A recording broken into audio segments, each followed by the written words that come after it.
Welcome back to the Business Legacy Summits. I'm Troy Noor, your host with Boulevard Wealth Management. Today, we are talking about a topic that matters to every business owner: how to drive business value in a way that creates not only wealth, but legacy. Right? And today, I'm joined by Dr. Gregory Fisher, who is with Accelerate Business Development Services and also an adjunct professor at the University of Northwestern. And we're going to explore what it really means to build a business that is valuable, transferable, and ready for the future. Welcome, Greg. Hey, glad to see you, Troy. So glad to be here. Welcome, everyone. Of course, this is a favorite topic of mine because too many owners think that the value of their business is only the price that they could sell it for someday. But real value is bigger than that, and we're going to cover some of that today. It affects not only income today, but Troy, I know one of your favorite words is optionality. It affects optionality for tomorrow and legacy in the long term. Oh, yes, I love optionality, right? Having choices. That's what we're all about here at Boulevard Wealth, and I know that's what you try to do with your clients too. Give them options. We also talk about another concept that I find very intriguing, and that's the second mountain, right? What does that mean for an owner who has already succeeded once? Yeah. So the first mountain is building the company, surviving the grind, and creating something that is successful. And I've got a picture here of a lion with his face into the wind, and you can see the rain pounding down. And every entrepreneur, every founder knows what that feels like, the loneliness and the grind of building something that's successful. And the second mountain is really asking, now what? And that's where legacy and harvesting wealth come in. The goal is to build a business that is attractive and ready, transferable, and valuable at any point in time, not just when the founder decides to exit.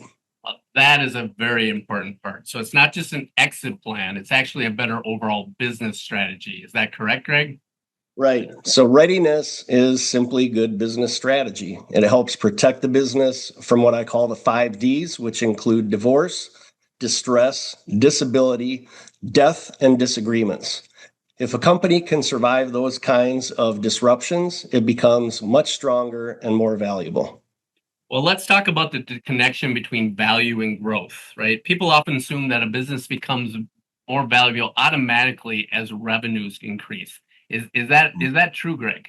Right? Not always, Troy. Growth matters, but value is really built in 2 ways, and it's fairly simple math.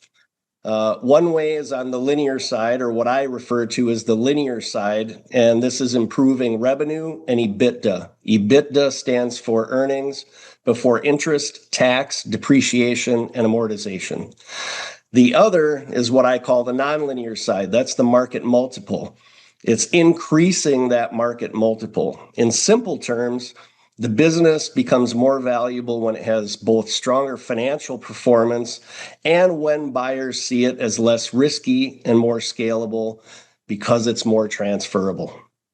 Excellent. So by increasing the multiple, we can really drive exponential growth. Is that what you're Yep, saying, Greg? absolutely. Excellent. All right. And when people talk about growth, right, there are different ways to get there, right? You can either grow organically or you can grow through mergers and acquisition. Tell me a little bit more about that. Yeah. So organic growth is about expanding from within. It's implementing better sales strategies, stronger marketing, improved customer retention, perhaps new products, but certainly better execution and efficiencies from within. Growth through mergers and acquisitions can accelerate your growth quickly. It can add capabilities and expand market share. And both of those avenues, organic and mergers and acquisitions, both create value, but they come with different risks. And a founder, owner needs to be aware of that. There can be different integration demands and certainly different levels of complexity in those paths. Yeah. So the real question is just not just how fast we can grow, right? But what kind of growth actually increases value. Yes. So organic growth is often cleaner and easier to integrate because the business is building from its own strengths.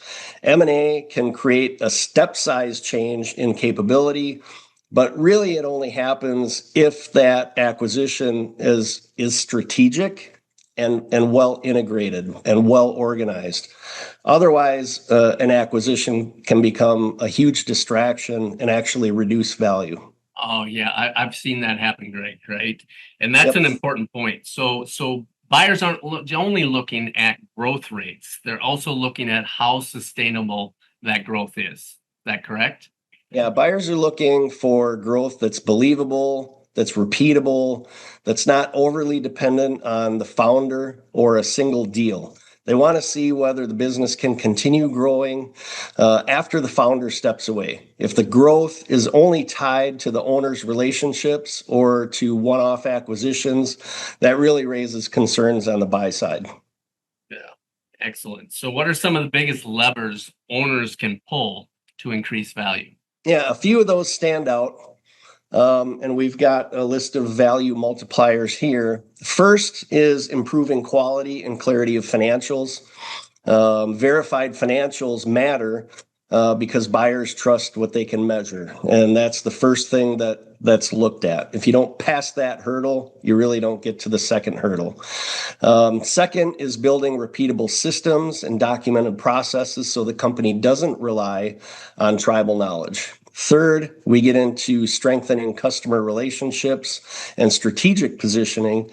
And then fourth, creating growth options that are realistic and already being executed if possible. That really drives a multiple, whether it's organic or acquisitions or a combination of the both. Excellent. That makes sense. In other words, it's not only about what the business has done, right? But about what the business can confidently do next. Yep. So buyers are looking at day one cash flow, and they're looking at future cash flow, and they're looking at whether the business is anti-fragile, meaning can it handle volatility? A business that can keep performing under pressure is much more attractive than one that looks good only when everything's perfect. Wow, there it is. Optionality, anti-fragile. Greg, you're pulling out one of all my favorite terms. Hugging on Absolutely your love it. heartstrings, Troy. Yeah, very good. All right. So your slides also talk about intangible capital, right? That sounds abstract, but what does it really mean in practical terms?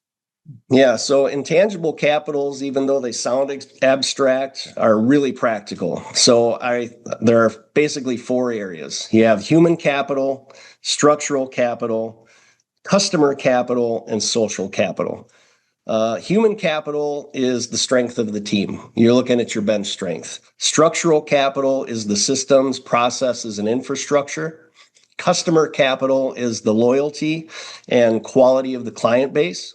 And social capital is the reputation, trust, and relationships in the marketplace. When those are strong and documentation and proof is an important step, then the market multiple really moves. Excellent. So a business owner should think about value like a combination of earnings and confidence. Is that correct? Yeah, that's a great way to put it. Earnings matter, but confidence matters. In my opinion, confidence matters more. Confidence comes from proof of your systems, proof of leadership depth, proof of customer stability, and proof that the business can function in the absence of the founder. Yeah.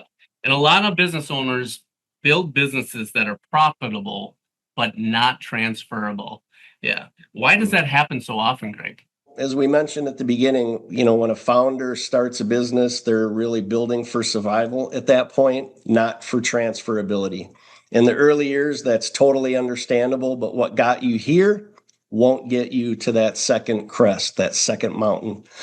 So if you want to create legacy and generational wealth, you have to shift from owner-centric to enterprise-centric. You need to shift from a lifestyle business mentality to what is a buyer going to be looking for. That means the business should be able to run with consistent leadership, with clear processes, and decision-making that doesn't rely on one person's head.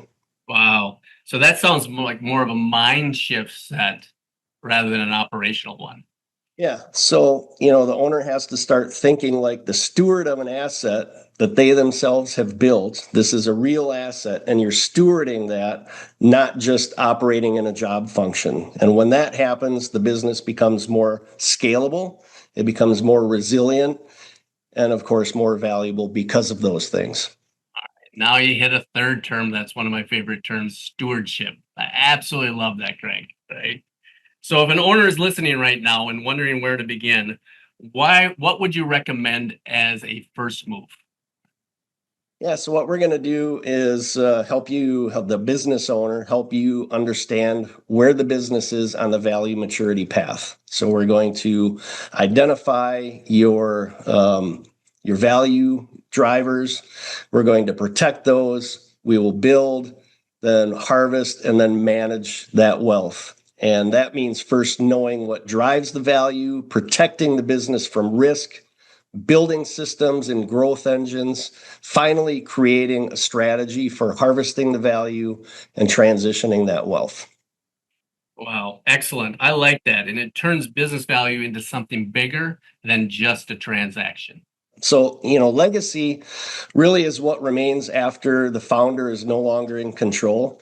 If the business creates predictable profit, predictable growth, and predictable transferable value, then it can support families, employees, customers, and the community long after the original owner steps away. That's legacy.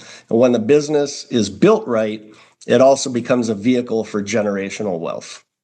Wow, that's a useful roadmap, Greg, right? And it's really helpful to think of this in terms of legacy. The goal is not just to sell the company. The goal is to build an enterprise that produces options. So options for the owner, options for successors, options for the next generation. That's what it means to create legacy and wealth with purpose. Wow. So optionality, anti-fragile, stewardship, legacy. Greg, you've ended on a really strong point here, right? And I thank you so much for sharing such practical advice and wisdom with us, Greg. Thank you, Troy. It was an honor and a pleasure to be here with you. And if owners focus on value, they improve the business that they've built today, and they expand their future for tomorrow. And that's a real win. That is a real win indeed. All right. Well, thank you, Greg. And thank you, everyone, for joining us today at Business Legacy Summits. We look forward to seeing you next time.